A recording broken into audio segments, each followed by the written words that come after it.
Hi there, everyone. Thanks for coming back to lesson 152. The power of decision is my own. This is a very powerful, in-your-face, unequivocal, no wiggle room batch of statements. So be prepared. And happily, it's all true. No one can suffer loss unless it's his own decision.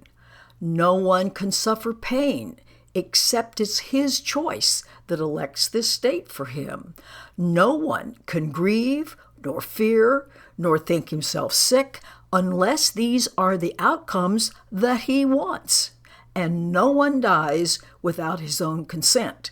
Nothing occurs but represents your wish, and nothing is omitted that you choose. Here is your world, complete in all details. Here is its whole reality for you, and it's only here that salvation is. We've said so many times the world is a mirror of our state of mind, exact to the last detail. Not someone else's. This is our mind that's being revealed to us. So it shows us that we have both total responsibility, which we somehow feel like just shouldn't be, but it means we also have total safety, total abundance, and total peace when we decide to accept this, accept that all of these decisions are my own, change my mind, let go of grievances. See, I told you this was a very unequivocal lesson. So you may believe that this position's too extreme, too inclusive to be true. It's very much all or nothing. Yet, can truth have exceptions? You can't be partly asleep and partly awake. If you have the gift of everything, which is true, then can there be loss? Could loss actually occur? No. Can pain be part of peace? Or grief be part of joy? Anybody who's ever experienced grief, which is probably all of you, cannot possibly confuse that with joy. Can fear and sickness enter in a mind where love and joy and perfect holiness abide? Of course not. Truth must be all-inclusive if it's going to be true. In other words, you're either hallucinating or you're not. So accept no opposites, no exceptions, for to do so is to contradict the truth entirely. It's to completely miss the point. So salvation, then, is the recognition the truth is true and nothing else is true. What God created is true, what we hallucinate isn't. This you've heard before, but you might not accept both parts of it. Without the first, the second doesn't have any meaning. But without the second, the first is no longer true because truth can't have an opposite. This cannot be said too often, and it can't be thought about too often. For if what is not true is true, that would be our world, then part of truth is false. In other words, we've lost track of what's true and what isn't. We have lost its meaning. So nothing but the truth is true, and what is false. Hallucinations cannot be true, and the truth is absolutely recognizable as the truth, and you cannot combine them like there's some sort of an imaginary best of both worlds. It tells us this is the simplest of distinctions, and yet the most obscure. Okay, why is it obscure?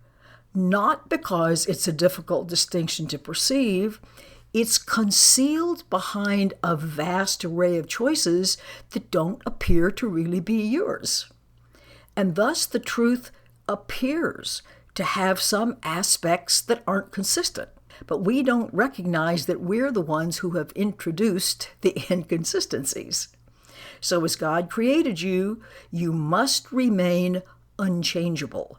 With transitory states, that means changeable states, by definition, false.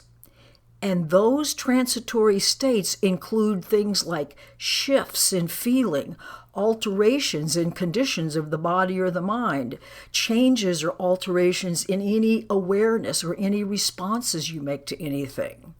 This, the unchangeable nature of you, is the all-inclusiveness of you, which sets you, the truth, apart from falsehood. You aren't false. And the false kept separate from the truth is what it is. It makes change in you impossible. So don't you think it's strange that you believe to think you made the world you see is arrogant? And then it says, listen, for sure, God did not make it. Oh dear, God didn't make it? Nope, absolutely not. What can he know of the ephemeral? Ephemeral is a word that refers to time. What can he know of the sinful, of the guilty, the afraid, the suffering, the lonely, and the mind that lives within a body that absolutely is going to die?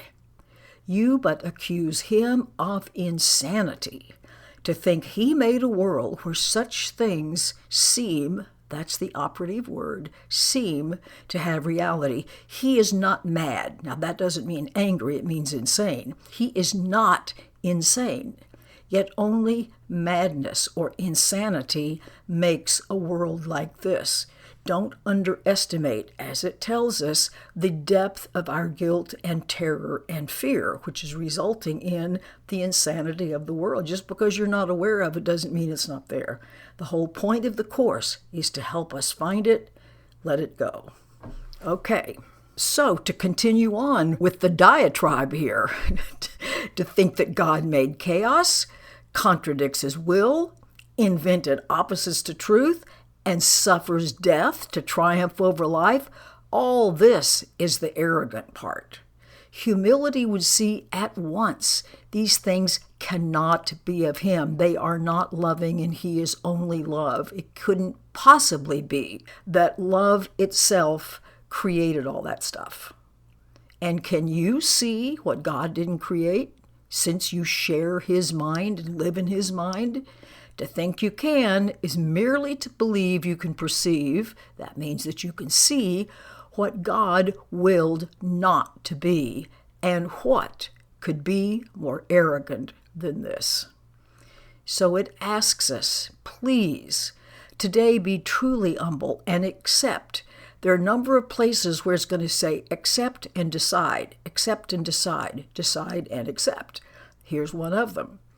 Accept what we have made as what it is. We've made the insanity. We've been driven insane by our guilt.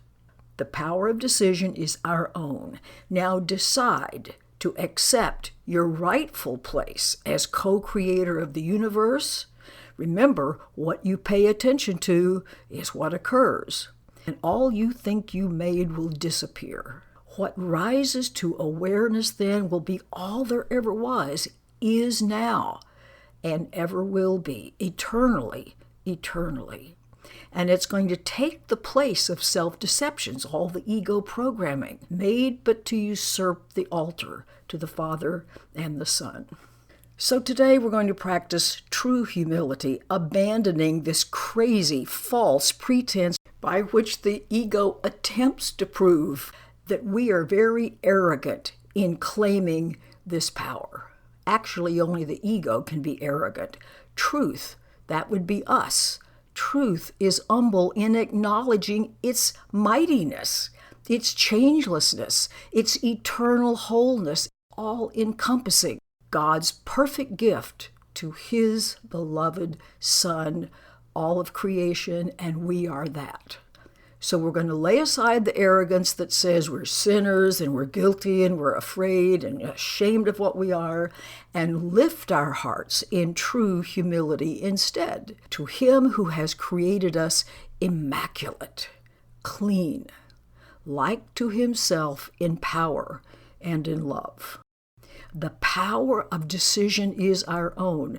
Remember a few lessons ago it says we have choice and that we always have two things to choose between, and we can't keep jumping back and forth. We have to finally come down on one side or the other.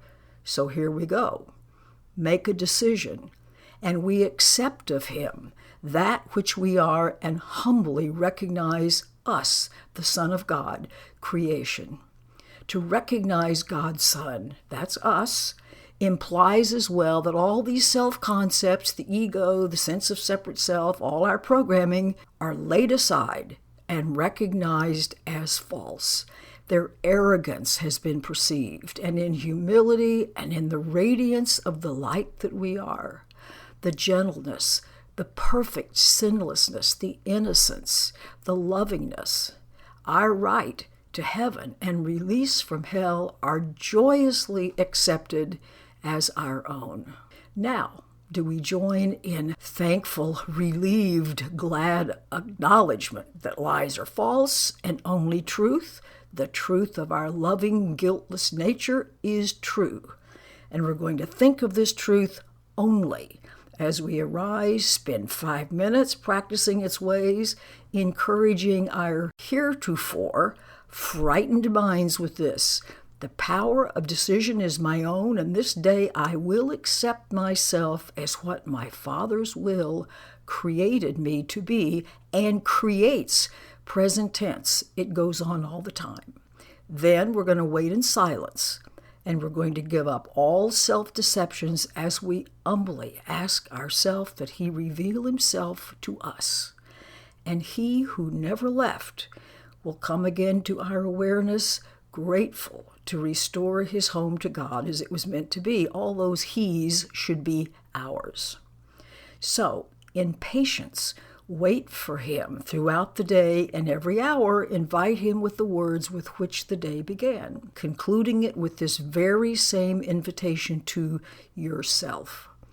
God's voice will answer your intuition, your sense of knowing, for He speaks for you and for your Father. He will substitute the deep peace of God for all your frantic thoughts, the truth of God for the ego self-deception, and you yourself, God's Son, for the illusions that you have believed about yourself. Very powerful, straightforward lesson. No way to misunderstand this. Hope you have a great day practicing. Goodbye for now.